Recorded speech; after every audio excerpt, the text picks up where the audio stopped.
वृश्चिक पुरुष हा प्रेमामध्ये सर्वात खोल असतो, पण संसारात का सगळ्यात जास्त गुंतागुंतीचा ठरतो आपल्याला माहिती आहे का? आज आपण वृश्चिक राशीचा पूर्ण स्वभाव आणि त्यांचे 12 राशी सोबतचे संसार अगदी स्पष्टपणे पाहणार आहोत. सर्वांना नमस्कार. मी ॲस्ट्रो तृप्ती. आज आपण वृश्चिक पुरुषाच्या 12 संसार चित्राची ही कथा आणि व्यथा समजून घेणार आहोत. वृश्चिक राशी ही राशीचक्रातील 8वी राशी आहे आणि खरं सांगायचं तर वृश्चिक राशी ही समजायला सोपी नाही, मग तो पुरुष असो किंवा स्त्री.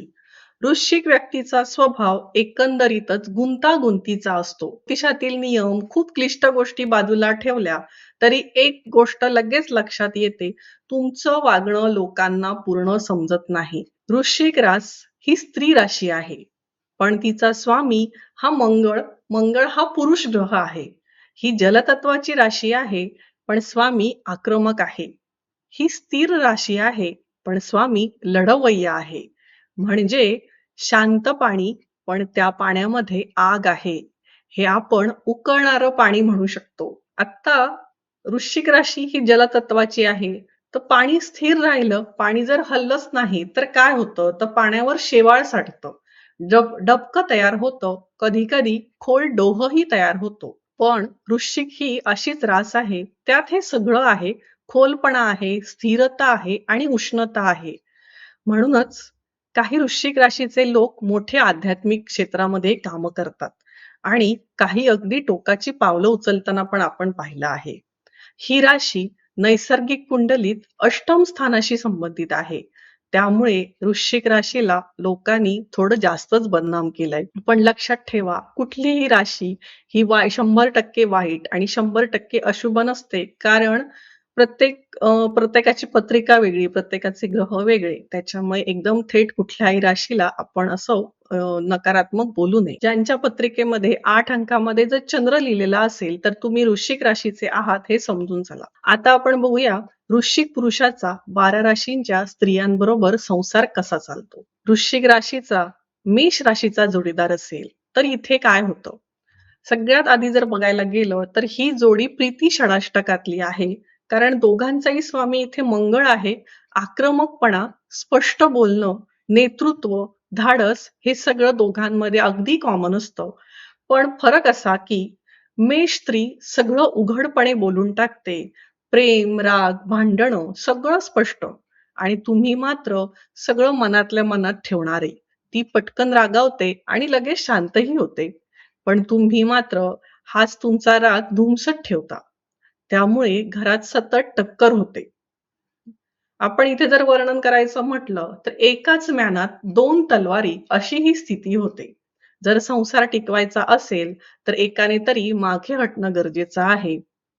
खरं सांगायचं तर मेष पत्नीची कामं करण्याची गती आणि निर्णय क्षमता जास्त असते. त्यामुळे जर तुम्ही तिच्या हातात तुमच्या संसाराचा सुकाणू दिला आणि तुमच्या मुसद्दीपणाने दिशा दिली, तर हा संसार सुंदर होऊ शकतो. मात्र शक्यतो 16% राशींशी विवाह करणं टाळावं. आता आपण वृश्चिक राशीला जर वृषभ राशीचा जोडीदार असेल, तर यांच्या जीवनात काय घडतं हे पाहणार आहोत. तसं पाहिलं तर ही नैसर्गिक जोडी आहे. मंगळ आणि शुक्र यांच्यामध्ये आकर्षण खूप स्ट्रॉंग असतं. तुम्हाला तिचं गोड बोलणं आवडतं आणि तिला तुमचा मर्दानी स्वभाव आवडतो. पण फरक तुमच्या नात्यामध्ये एक येतो, तुम्ही लोकांना लगेच तोडता, ती लोकांना जोडते. तिचा जनसंपर्क दांडगा असतो. तुमच्या भडक आवडीच्या विरुद्ध तिची सौंदर्य दृष्टी असते. जर तुम्ही तुमच्या ऋषभ पत्नीच्या गुणांना मान दिलात, तर ती पूर्णपणे तुमच्या बाजूने उभी राहते आणि तुमचा संसार हा नक्कीच आनंदाचा होतो. आता आपण वृश्चिक राशीला जर मिथुन राशीचा जोडीदार असेल, तर इथे काय होतं? आता ही जोडी षडाष्टकाची आहे. इथे प्रत्येक गोष्ट उलटी असते. मिथुन स्त्री खेळकर, बालसुलभ, बोलकी आणि तुम्ही गंभीर, संशयी, विचार करून बोलणारे, म्हणजे एक लहान मूल आणि एक राजकारणी. जर तुम्ही तुमचा संशय कमी केला नाही, तर हे नातं टिकणार नाही. पण जर तुम्ही तुमचं मन स्वच्छ ठेवलं, मन मोकळं ठेवलं आणि तिच्या स्वभावाला स्वीकारलं, तर हे नातं टिकू शकते. षडाष्टक योगातील राशींशी विवाह करणे टाळावे. आता आपण वृश्चिक राशीला जर कर्क राशीचा जोडीदार असेल, तर इथे काय होतं? तर आता या दोघंही जलराशी आहेत. कर्क आणि वृश्चिक या जलतत्वाच्या राशी आहेत. त्याच्यामुळे काय होतं, जलतत्वामध्ये इमोशन जास्त असतात, भावना जास्त असतात. त्यामुळे कर्क स्त्री ही भावनिक असते, हळवी असते, लोकांना जोडणारी असते. पण तुम्ही मात्र मजबूत, गुप्त, ठाम. ती प्रेमाने जिंकते आणि तुम्ही प्रभावाने जिंकता.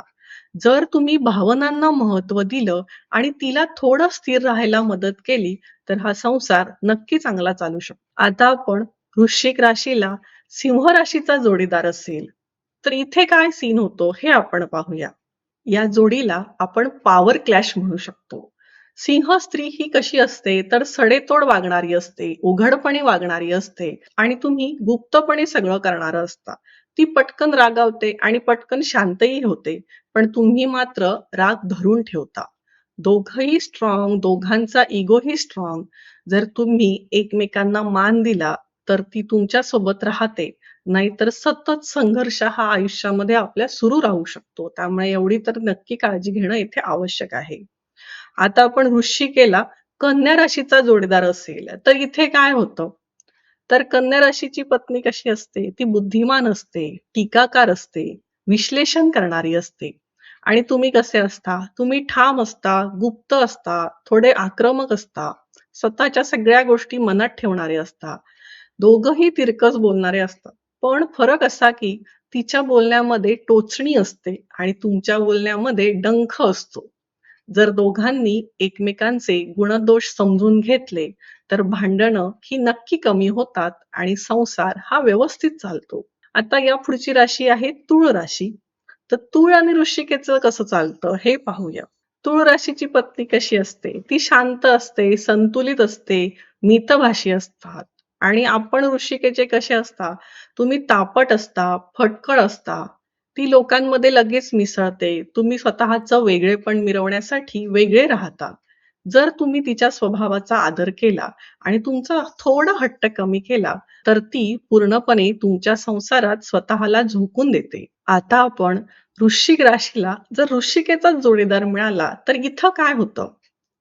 आता दोघंही काय आहेत, तर गुप्त खलबतं करणारे, संशयी यांच्यामध्ये तीव्र आकर्षण मात्र खूप असतं. पण इथे काय होतं, मन गढूळ असतं. जर दोघांनी संशय आणि अहंकार कमी केला, तर ही तुमची जोडी नक्की पॉवरफुल बनू शकते. नाहीतर मात्र संघर्ष हा अटळ आहे. आता वृश्चिकेला धनु राशीचा जोडीदार असेल, तर इथे काय होतं? तसं पाहता ही जोडी अतिशय चांगली आहे. कारण गुरु आणि मंगळ हे मित्र आहेत. तुमची धनुराशीची पत्नी कशी असते? ती स्पष्ट असते, खुली असते, सत्वगुणी असते आणि तुम्ही गुप्त. ती तुम्हाला बॅलन्स करते, योग्य मार्गदर्शन करते. तिच्या सकारात्मक स्वभावाचा प्रभाव तुमच्यावर पडतो आणि तुमचा संसार नक्की चांगला चालतो. आता आपण मकरेला वृश्चिक राशीचा जोडीदार असेल, तर इथे काय होतं?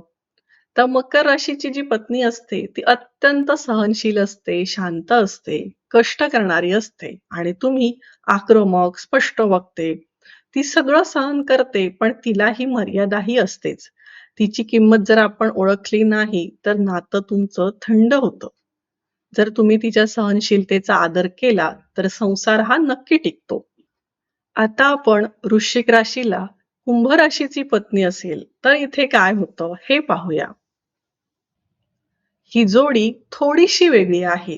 कुंभ राशीची पत्नी विचार करणारी, संशोधक वृत्तीची असते, तत्वज्ञानामध्ये रमणारी असते आणि तुम्ही भावनांमध्ये खोल जाणारे.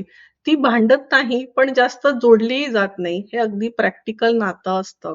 यामध्ये भावनिक कनेक्शन कमी असतात. आता सगळ्यात शेवटची राशी मीन राशी. आता इथे मीन आणि वृश्चिकाचा जोडीदार असेल, तर यांच्यामध्ये तर यांचं नातं कसं असतं? तर तसं पाहिलं तर ही आपण सगळ्यात सुंदर जोडी म्हणू शकतो. कारण दोघंही जलराशी आहात. मीन स्त्री समर्पित असते, प्रेमळ असते, भोळी असते. तुम्ही नेतृत्व करणारे असतात. ती पूर्ण साथ देते. जर तुम्ही तिच्या भावनांचा आदर केला, तर संसार हा खूप सुखाचा आणि शांत होतो. शेवटी एक गोष्ट लक्षात ठेवा. वृश्चिक रास म्हणजे ताकद आहे. पण ती ताकद योग्य तऱ्हेने वापरली तरच आनंद मिळतो. गर्व, संशय आणि गुप्तपणा सोडून द्या. तर तुमच्यासाठी कोणतीही जोडी ही सुंदरच होऊ शकते. हा व्हिडिओ आपल्याला कसा वाटला हे मला नक्की कमेंट करून सांगा आणि त्याचप्रमाणे तुमची रास आणि तुमच्या जोडीदाराची रास काय आहे ते मला कमेंटमध्ये नक्की सांगा. असेच साध्या सोप्या भाषेतील ज्योतिषाचे व्हिडिओ मी घेऊन येणार आहे. तर माझ्या चॅनलला सबस्क्राईब करा. धन्यवाद.